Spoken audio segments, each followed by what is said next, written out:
Hello viewers, welcome to In Conversation with Taha. Today I have Mr. Dave Laksono with me, who is a Member Parliament from Indonesia. He is a graduate from the Navy Academy, Political Science from the University of California. He's also done a Master's in Economics from University of Indonesia. He's an entrepreneur, a technocrat, and now a politician as a Member of Parliament with the House of Representatives of Indonesia. His responsibilities are in the defense, intelligence, foreign affairs, communications, and informatics. Welcome, Mr. Dave Laksana, to my show. Thank you very much. It's a pleasure and an honor for me to be here. So, you are a very young leader with a lot of responsibility on your shoulders. Do you see the Indonesian youth looking up to you? They want to get into politics, they want to be a leader like you, they want to have all of these responsibilities that you have. Yeah, well, I try my best to inspire to influence other to be more active in politics, in all different aspects of their life, whether it's in national or local or regional. But as long as they're keen to it, then they have the opportunity to be exposed into the political system, for them to understand the whole system, the whole situation, the whole process of crafting a bill, drafting a bill, and then how to make an impact in your society, whether it is in your community or even it's at the national levels. So, but the most most important part is to get them engaged in the whole political process. That's very interesting. That's very interesting. So, now that United Kingdom has come out of the European Union, Brexit has happened, and, we are looking forward to 1st of January, how things are going to pan out. What I wanted to ask you was the exports from Indonesia to United Kingdom increased from 97.35 million US dollars to 104.81 million US dollars. Where do you see this trend going, and what are the kind of goods and services that you see Indonesia can tap into the United Kingdom market now? Well, there are a lot of there's a lot of possibilities that we can enter the UK market. I mean, in the past we've been having problems with the EU, and particularly in the palm oil. And then we do hope that UK can have a different vision than those in the EU. Therefore, we can re-import again to the UK market for our palm oil products. And also military cooperations. Indonesia and the UK has been doing it for many decades. We are one of our older models, fighter jets, the Skyhawk, the A4. They originate from the UK, and then we also have a long-going trainings between the Indonesian military and in the British Armed Forces, and also in terms of the combating terrorism, combating transnational crimes.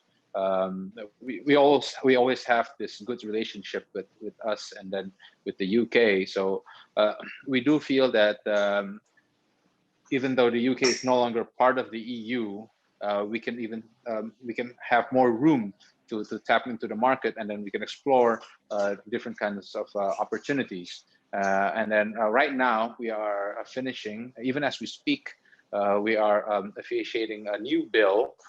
It's called the Omnibus Law. It's supposed to open up the Indonesian market and for foreign investments to Indonesia.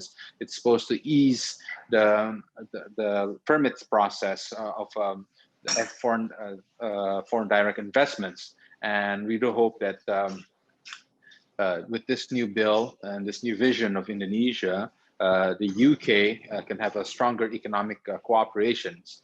And also in terms of security, because I'm in Commission 1. Commission 1 handles security, intelligence, and foreign affairs. In those areas, I do believe, and from seeing from the past and and then seeing in how the UK is progressing in the future, I believe that even though with the Brexit, everything it'll even turn out to be better in the future. Okay. But you have worked on a bill, on a defense bill with Russia also. Do you think that can hamper your defense relationships with the United Kingdom at all? Or would that go forward with the United Kingdom? I don't think so. Well, I mean, the cooperation we have with Russia with buying their military hardwares, or even the economic trade, economic relationship, it won't interfere so much or anything with our relationship with the UK. It raised some concern that it might damper a bit with the US, but we canceled several purchases of the MiG fighters and some of the and other hardware military equipment. So there was the bill that the US introduced and passed called the CAPSA or something. If we continue on the deal with Russia, we might fall into that, and then there's a possibility that we might get embargoed by the US again. But we decided not to go through with it because mainly is because the product, the quality of the hardware that being offered to us is not par with the product that we can purchase from the Western countries. Specifically United Kingdom, yeah. So also what I wanted to talk about was that the exports from United Kingdom to Indonesia are about 650 million US dollars. And there is a certain amount of, gray area of exports which go through Singapore into Indonesia from the United Kingdom.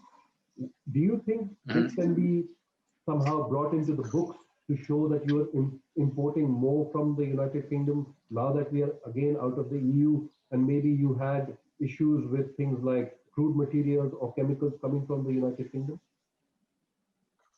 Well,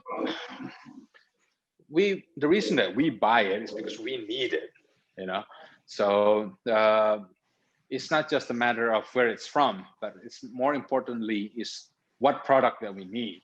And in order for us to keep on producing the products that we need and that we sell, we need those raw material from the UK, and then those chemical products and all the other stuff that we buy is the best one we can find is from the UK. So that's why there's no other reason for us to find it elsewhere, unless there's a better product at a much lower price, then it's a different situation. But it's a matter of the quality and then the quantity that we need is available from your market. Perfect. I'm going to jump on to big data and social media, because you have spoken about this in the Indonesian media as well, that you think it's a commodity now. And with this commodity, how do you see the relationship between Indonesia and the world, in specifically United Kingdom? Because there's a lot of fake news, there are a lot of other things which are attached to the social media and big data now. Well, we introduced this new bill. We are working on it. Yeah, it's called the Personal Data Protection Bill. Now, with this new bill, it's supposed to help the Indonesians to protect their personal data, to make sure that our personal data will not be copied and then taken elsewhere, and then. With the growing market of the social media and the Internet of Things, and then we have the Industry 4.0. So personal data of 260 million is a lot more valuable than anyone would think. So this personal data bill would force all the social medias, all the bankings, all the companies to keep data locally, within the Indonesian borders, because what happened is, like if you're using Facebook and everything, we have to put in our data, and it's all stored elsewhere, and it could be used for any kind of reasons, and some even say that the problem with the rigged 2016 election of U.S. presidential election was also because of the stolen data. And then so those are the things that have been raises for concerns over the past 5 years. And so I think so. This is one of the most important part of the bill is the protection of it. And then so whether it's public policies or whether it's election results, it cannot be deferred from this original content. So no foreign powers, for so to speak, can alter. That's a brilliant initiative, I believe. Yeah. So my last question to you is, yes. Indonesia being the biggest Muslim country in the world, what do you think Indonesia can do for this so-called Islamic terrorism and Islamic radicalization?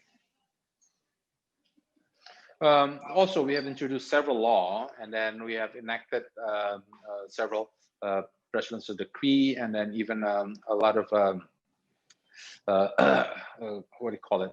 Government decisions and policies. And one is to de-radicalizing any kind of potentials of terrorism.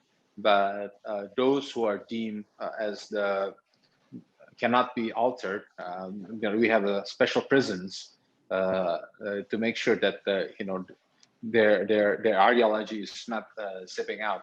But finding and apprehending the individuals, it requires a lot of hard work and requires a lot of intelligence work. And every day we manage to find more and more cells, and because a lot of them are lone wolf, so they act on themselves, and then they are being radicalized on their own, and so as much as possible, we try to find the possibles, what do you call it, potentials, radicals, movements or agents. That's very good. Thank you so much for your time. It was really enjoyable interviewing you and giving us insight into the Indonesian market and specifically the relationship with the United Kingdom. Thank you for your time. Thank you very much. Have a nice day. Bye-bye. You too.